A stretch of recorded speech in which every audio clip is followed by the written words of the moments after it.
Hey guys, so we forgot the phone, so we didn't get the shot, but this is Becca's first antelope and her antelope. So yeah, this is, Her story. Yep. Alright, so this is Becca's antelope hunt. She wanted me to narrate, so I'll narrate for her.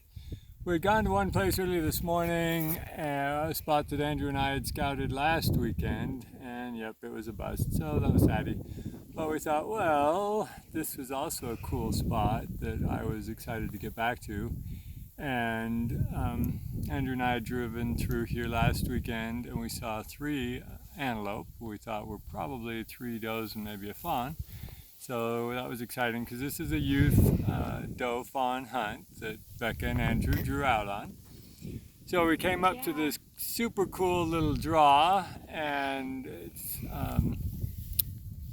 got some water, which I was excited about, and I thought that might be key to the habitat situation. So we hiked up, and pretty early on we saw some tracks. I was like, okay, these look like antelope tracks. And we go a little further, and I was like, is that water? And then, did you get to see it first, or No, who? it was you. Yeah, because I got $5. Yeah. So we had, it was a little frustrating, and we were a little nervous because we hadn't seen any antelope, and we'd driven probably at this point about 45, 50 miles. We did see one dead one, that was sad, but because I thought, well, okay, that's really sad.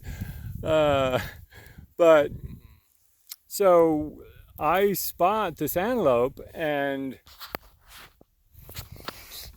Sorry. I spot this antelope, and I'm like, okay, Becca, get ready. Because Becca gets first shot. Yeah, well, Becca's got a bunch of stuff going on in October, and she's going to start driver's ed and different things, and so we really wanted Becca to have an opportunity. And so I was like, okay, and we get we bought this super cool shooting stand, it's a tripod. We could show them. Last night, screaming deal, we're super happy.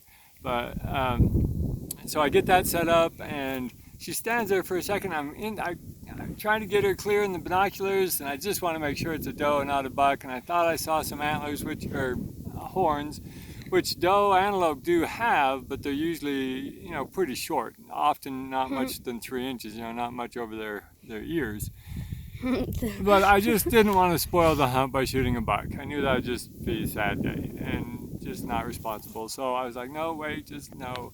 Well, of course, the antelope often won't just hang out and let you gawk at them. That's not what they are. Or at least not at the close range. We were probably within 100 yards of this animal. And so she drops down out of sight, and I'm like, okay, well, they are curious though, and I didn't feel like she was absolutely, totally terrified. She wasn't running out of the country. So I was like, okay, well, she might just climb up and take a peek at us at a higher elevation, because they love that. They love to have advantage with elevation. So we stayed there maybe 30 seconds or so, hoping that she was going to come back and take a peek. Well, I thought maybe it was a doe, but anyway. And so she doesn't. And she doesn't. I was like, okay, now we've given her enough time to really cover some country if she chose to. So I was like, okay, let's start gaining some elevation. They can run at 40 miles per hour. Yeah. So if they choose to, they can disappear really quick. So we climb up, and we're getting to where we can kind of peek over into the draw. That I thought she'd probably gone up. Nothing. Then Andrew looks over the other direction, across the canyon, back the way we had just come up from. Oh, there's an antelope. All right, whoa. So I go chasing off with that. I look at that one, I'm like, that one really looks like a buck. But, so we hadn't seen the one, and I was like, could it have snuck across this little trail and up the other side without us seeing it? I think it's a different antelope, right?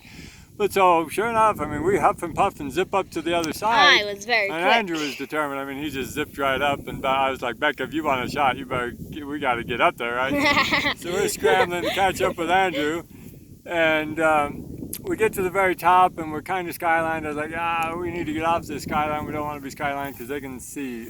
Antelope have incredible vision, and that they use that to their advantage greatly.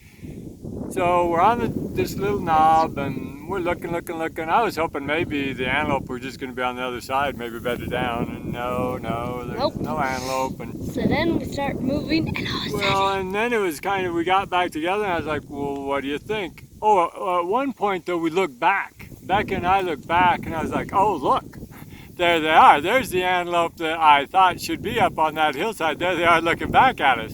nuh-uh, they were running. Well, initially we got to see them just standing there looking. Oh, I And didn't. yeah, Andrew was up ahead, and so he didn't get to see that part. But I'm looking, I was like, I think that's a doe and a fawn, Becca. But this would have been the Hail Mary across the canyon shot. And I was like, no, that's not a good plan. And they only stood there and looked at us for a second or two, and the wind was kind of blowing their way. I don't know if they caught our scent or why they decided to take off. But so we got to see them run up the hill, and like it was nothing. They just bounce, and they're gone. Like, wow, that was crazy. Andrew did get to catch him for a second. Got to see him for a second. So then we're like, well, okay, now what do we do? And we just started hiking down off the top a little bit. And then Becca's like, hey. Well, I spotted a buck and a doe walking down the mountain. The ridge we were climbing. Yeah, and I was like, they're coming our way. Get ready. We all sit down. So I get the tripod all set up. I shorten the legs and I get it all set up so it's pretty solid for Becca. And I go, okay, get ready. And this isn't super PG, but it's the mating season for the antelope, right? And so we have to wait a second or two. We have to get the buck out of the way. And so they split apart, and the doe came down the hill. The doe was a little bit lower on the hill, and I was like, okay, Becca, do you feel solid?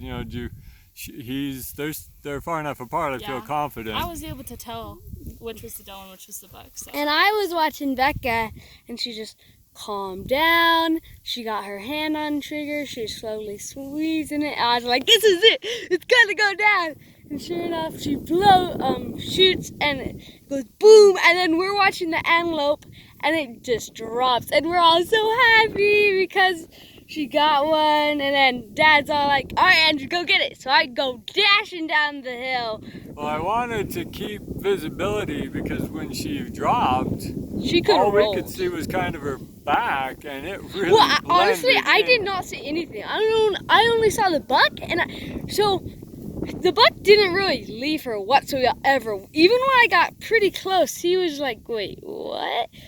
So I knew if I could find the buck again, I could find it, but I didn't see where she was. Yeah, my concern was the buck ultimately would get scared off, and then it would be harder to find her. And I wasn't horribly panicked, but I thought, well, there's three of us. We don't all need to go. It was fun for me because I just like. Yeah, and so we sent Andrew off to get to her, and then Becca and I followed because we were slowly. The way the topography was, we were going to lose visibility of the doe pretty quickly after we left the spot where we had shot.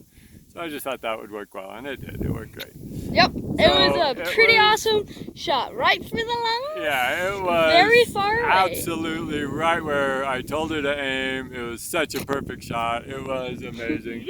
Right through both lines, double line. Sniper. Missed the heart. We enjoy the heart, so we've got the heart. I love the heart. And now we're going to take care of business. We're going to get it skinned out. That was one of the key things that we've heard is it's very important to cool down the animal quickly.